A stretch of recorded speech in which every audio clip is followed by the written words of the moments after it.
All right, guys, so we're gonna start Riley on a slip leash.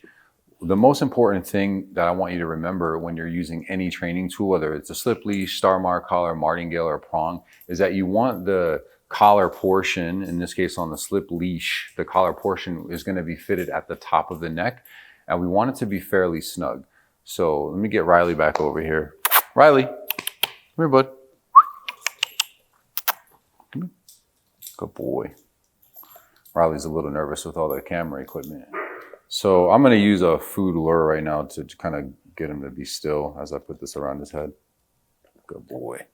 All right, so a lot of times, just like this ID collar right here, this is where a lot of people will have their collars resting on their dog, and this is going to be inappropriate for training. We wanna have good control over the dog, and in order to do that, we wanna have the leash or the collar fitted at the top of the neck, and that gives us control over the head, which ultimately gives us control over the body. Now, as I mentioned earlier with the slip leash here, there's a stop slide, and it says black piece right here. And we're gonna slide this down to secure the collar in place. Now, generally, I say you wanna fit about 2 or 3 fingers in between the collar and the dog's neck. Occasionally with any training collar, it's probably going to slide down, and that's okay. Just take the time to adjust it and slide it back to the top.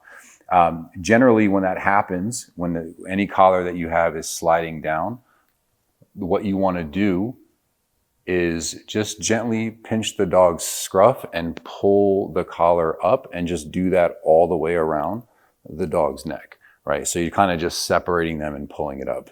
And again, that's just gonna give you the most control over the dog. And this is what we're looking for. As we guide the dog along, we want to be able to minimize the resistance that they're gonna give us. And the lower a collar sits on a dog's neck, the more they can pull into it, and also the more it's gonna pull into their trachea, and which is something that we want to avoid. So make sure that the collar, whatever you're using, is fitted at the top of your dog's neck.